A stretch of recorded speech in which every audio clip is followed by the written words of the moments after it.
Continuing on the trial brief of 2K. Section 3, procedural background and facts in support of petitioner's request for relief. The events that have transpired in this case, but particularly since October 31st, 2024, reflect petitioner's worst fears being realized. Indeed, when petitioner initiated this parentage proceedings on April 30th, 2024, he requested legal and physical custody of the minor child because he already had concerns about respondent's ability to be a sober parent and put the interests of the minor child above her social, romantic, and business interest.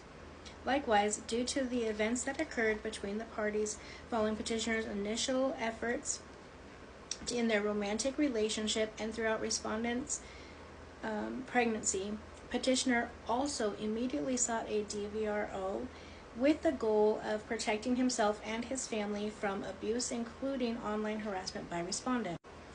Petitioner's aforementioned prior request for a DVRO against respondent was dismissed without prejudice October 31st, 2024. Petitioner was hopeful that the parties' October 31st, 2024 stipulation and order would provide a fresh start.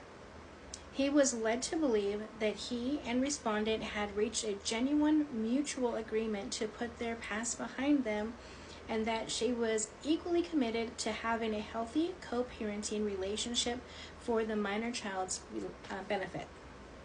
Instead, since this agreement was reached on October 31st, 2024, respondent has completely disregarded nearly all of the terms that the parties spent extensive time negotiating, and she has also actively retaliated against petitioner for seeking relief from the court in connection with the respondent's violation of court orders. From the onset of these proceedings, respondent's violation of court orders that increases litigation cost is contrary to the state of California's public policy to promote settlement. For the first 6 months of the minor child's life, no formal custody orders were in place, despite petitioner's repeated effort through counsel to reach a stipulation for custody and visitation. Respondent refused to agree to any formal custody or visitation orders until October 31st, 2024. Prior thereto, petitioner was at the mercy of respondent with respect to be able to see the minor child, and respondent was adamant that petitioner only exercised visits in Los Angeles. At first, respondent denied petitioner's visit with the minor child throughout the month of May of 2024, despite repeated requests through counsel to coordinate visits. In June 2024, petitioner was finally afforded a visit with the minor child on Father's Day weekend, but it was not without issue. Respondent failed to show for the first exchange and unilaterally limited petitioner's time with the minor child that weekend in violation of the parties' informal agreement. Fortunately for the petitioner, as respondent's summer 2024 travel schedule picked up, she increasingly relied upon petitioner to take care of the minor child so that she could travel and party with her friends. In fact, petitioner was the minor child's primary custodial parent in Los Angeles from July 2024 through October of 2024, after which point the parties agreed that petitioner would have primary physical custody in Dallas, Texas, where he lives. In total, the petitioner spent approximately $159,416 between April 2024 and November of 2024 to travel between Dallas and Los Angeles to exercise custodial time with the minor child. Petitioner's aforementioned cost included extended stays at Airbnbs, airfare, and other transportation costs, and baby supplies, as well as petitioner's cost for to transport the minor child to and from Los Angeles in November for respondent's first visit pursuant to the October 31st, 2024 stipulation order. These costs are separate from petitioner's attorney's fees and costs incurred in trying to enforce court orders, protect the minor child, and preserve his own right to be free from abuse. These costs are extensive as well, and such petitioner asked the court to reserve the ability to pursue prevailing parties' fees and sanctions against respondent. Crucially, respondent began violating the October 31st, 2024 stipulation and orders immediately after it was issued.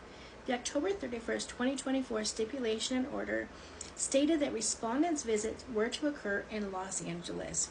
The petitioner was to provide transportation between the minor child's residence in Dallas and respondent's parenting time to Los Angeles. Accordingly, petitioner flew with the minor child to Los Angeles at the end of November 2024 to drop him off for the respondent's 1-week period of visitation. Without telling the petitioner, respondent proceeded to take the minor child from Los Angeles to Corpus Christi, Texas. Respondent then flew with the minor child from Corpus Christi back to Los Angeles, where petitioner was waiting to pick him up and bring him back to Texas. Due to the respondent's conduct, the minor child was forced to take 4 flights unnecessarily. Petitioner only discovered that respondent had exercised her November 2024 visit in Texas through social media. Respondent concealed the minor child's whereabouts from petitioner and jeopardized his health by forcing him to participate in excessive travel. At no point did the respondent bother to ask petitioner if she could exercise her November 2024 visit in Corpus Christi. Had she asked to spend the visit in Texas, petitioner would have agreed, and he could have spared the minor child the hassle of 4 flights in 1 week, while also saving his own money, time, and travel on the round-trip flights to Los Angeles.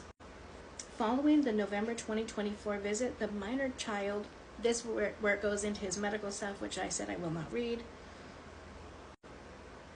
Then it goes into, with regards to respondent's next 2 visitation weeks awarded under the October 31st stipulation order occurring in January and February 2025, respondent exercised 1 such visit in Dallas by mutual agreement, and she failed to show for the other visit.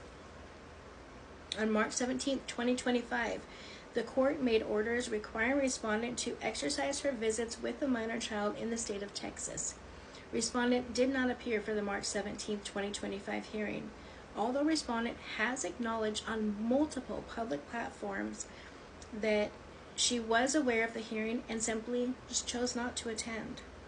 Respondent was immediately provided a copy of the March 17, 2025 order requiring her visits be exercised in the state of Texas.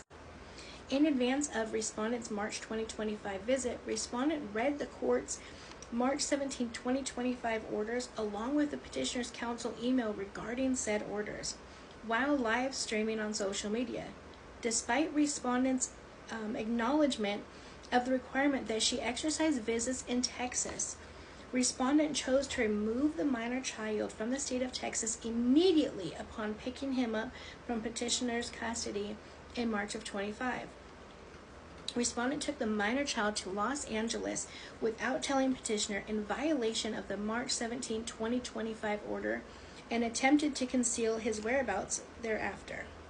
Once again, petitioner only discovered the minor child's whereabouts through social media. After petitioner discovered the minor child was in Los Angeles, but prior to respondent's returning minor child to petitioner's custody, respondent was frequently observed live streaming and posting about her actions on social media, including but not limited to comments about kidnapping the minor child and leaving him with P3DOs. This is the end of part 2. I'm going to do a part 3 right now. I will put it right up and we'll continue. This might be 4 or 5 parts, but it's long, but I will get it all done today.